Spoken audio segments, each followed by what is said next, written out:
ये लीजिए दामाद जी, आपकी मनपसंद गर्मा-गर्म अदरक इलायची पड़ी हुई मसालेदार चाय। वृंदा जी ने प्रेम के सामने चाय की ट्रे रखते हुए कहा, क्योंकि दामाद को प्रसन्न करने से उनको बहुत खुशी जो मिलती थी।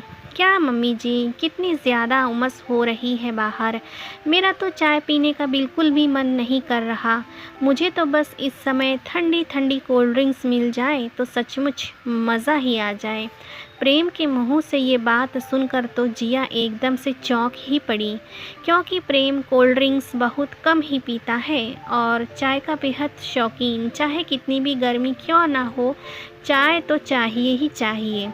दामाद जी, अभी पूरी तरह से गर्मी शुरू नहीं हुई है तो अभी फ्रिज में कोल्ड ड्रिंक्स मंगा कर भी नहीं रखी। कोई बात नहीं, अभी पापा झट से जाकर ले आएंगे। वृंदा जी थोड़ा बेबसी से बोली। प्रेम, तुमको तो चाय बहुत पसंद है, ऐसा करो चाय पी लो, अभी थोड़ी देर में कोल्ड ड्रिंक्स आ जाएगी। जिया मनुहार करते हुए बोली। अरे जिया बेटा, कैसी बातें करती हो। दामाद जी का कोल्ड ड्रिंक्स पीने का मन है तो क्या वो भी अपना मन मारे। मैं अभी झट से बाज़ार से जाकर ले आता हूँ, मुकेश जी उठते हुए बोले। अरे नहीं पापा, आप मत जाइए, बाहर धूप बहुत ज़्यादा तेज़ है, मैं जाकर फटाफट ले आती हूँ। बस आप मुझको स्कूटी की चाबी दे दीजिए।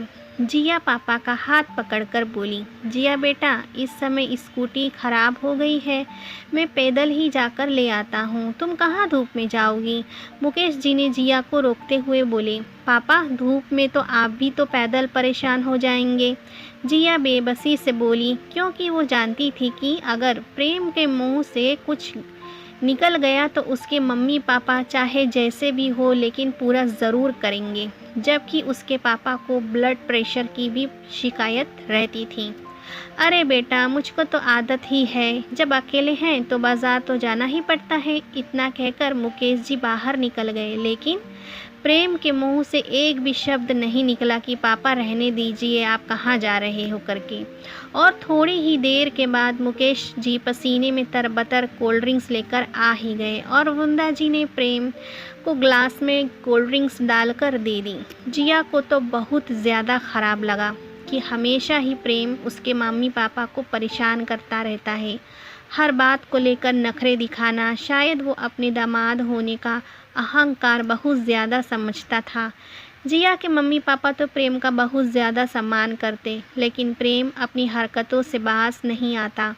जिया जल्दी मायके आ ही नहीं पाती थी, क्योंकि उसकी सास को ज़्यादा पसंद नहीं था उसका मायके में आकर रहना, और इसीलिए वो कोई ना कोई अड़ंगा लगाकर जिया को मायके आने से रोक देती थी। लेकिन कभी कभी वृंदा जी की जिद की वजह से प्रेम के साथ वो बहुत करके 2-4 महीने के बाद संडे को उन लोगों से मिलने आ जाती, और वो आज इसी उद्देश्य से मम्मी पापा से मिलने के लिए आई हुई थी। चलो प्रेम बेटा, सब लोग मुंह हाथ धो लो, मैं फटाफट तुम सबके लिए खाना लगाती हूँ। वृंदा जी रसोई से निकलकर प्रेम के पास आते हुए बोली। जिया भी अंदर रसोई में जाकर अपनी मम्मी की मदद करवा रही थी।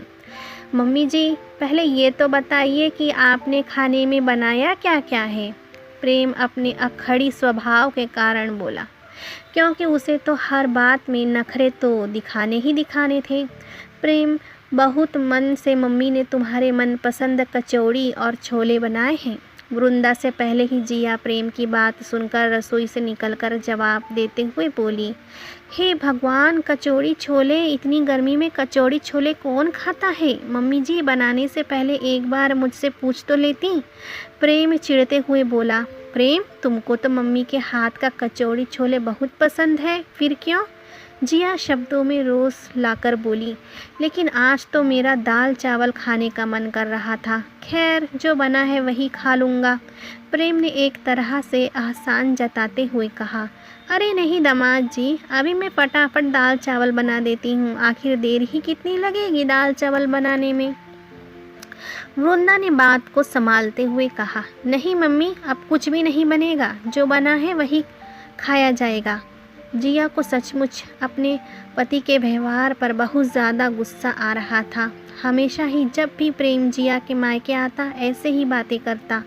मुकेश और वृंदा की उम्र भी अब ढल ही रही थी। जिया का भाई दीपक नौकरी के कारण सपरिवार बाहर रहता था, इसीलिए सारा काम मुकेश और वृंदा को ही संभालना पड़ता था। प्रेम वैसे तो अच्छा था, लेकिन उसको ससुराल आते ही पता नहीं कौन सा कीड़ा काट लेता या दामाद पने का अहंकार आ जाता कि वो अपने नखरे शुरू कर देता, जबकि घर पर जो भी जैसा भी होता आराम से खा पी लेता, कभी कुछ नहीं कहता। खैर, वृंदा ने डाइनिंग टेबल पर सारा खाना बहुत अच्छी तरह से परोस दिया और खुद खड़े होकर गर्मा गर्म कचौड़ियाँ तलने लगी। अभी खाना शुरू ही हुआ था, प्रेम तुरंत बोला, मम्मी जी पापड़ नहीं दिखाई पड़ रहे, मुझे तो पापड़ के बिना खाना खाया ही नहीं जाता। फिर प्रेम शुरू हो गया, प्रेम बेटा, इस समय होली के त्यौहार की वजह से पापड़ समाप्त हो गए हैं, बस इसीलिए नहीं तल पाई। प्रेम बेटा, बस तुम 2 मिनट रुको, अभी तुम्हारे पापा बाज़ार से जाकर ले आते हैं। फिर से वृंदा बेबसी से बोली, हाँ हाँ क्यों नहीं, मैं अभी गया और अभी नुक्कड़ की दुकान से पापड़ लेकर आया। मुकेश जी दामाद की फरमाइश पूरी करने के लिए झट से उठकर खड़े हो गए। बैठ जाइए पापा चुपचाप, आप जवान नहीं हो जो हर थोड़ी थोड़ी देर पर बाज़ार दौड़कर जाओगे। और प्रेम तुम, बस अब बहुत हो गया तुम्हारा नाटक। लेकिन अब नहीं, तुम जब भी मेरे मायके आते हो तुम्हारी नखरेबाजी शुरू हो जाती है। घर पर तो कभी जल्दी कोल्ड ड्रिंक्स नहीं पीते, घर पर तो दाल चावल के नाम पर चिढ़ जाते हो, और ऐसा भी नहीं है कि बिना पापड़ के खाना नहीं खाते। अक्सर ही ऐसा होता है कि पापड़ के बिना भी तुम खाना खाते हो। तुमको तो बस ससुराल में नखरे दिखाने का बहाना चाहिए। मैं तो घर पर किसी चीज़ के लिए मुंह नहीं खोलती। मम्मी जी जो कुछ भी खाने पीने के लिए कहती हैं, मन न होते हुए भी चुपचाप खा पी लेती हूँ मैं। लेकिन तुम अपना दामादपना दिखाने से बिल्कुल भी बाज नहीं आते। आगे से मैं अकेले मम्मी पापा से मिलने आ जाया करूँगी। कोई ज़रूरत नहीं तुमको मेरे साथ आने की, क्योंकि मैं यहाँ आकर अपने मम्मी पापा को सुख देने के बजाय दुखी नहीं करना चाहती। पता नहीं किस रौ में जिया इतना सब कुछ बोलती चली गई। अरे जिया बेटा, ज़रा सी बात पर क्यों इतना परेशान हो रही हो? ये दामाद जी का ससुराल है, उनका जो मन कर रहा है वो खाने पीने दो।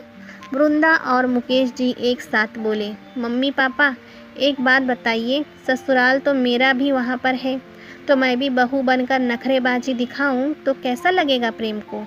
ये कहते हुए जिया का चेहरा एकदम से तमतमा सा गया। मम्मी जी पापा जी, जिया बिल्कुल सही कह रही है, लेकिन मैं हमेशा ही पापा को भी मेरे नाना मामा के घर ऐसा ही व्यवहार करते हुए देखा।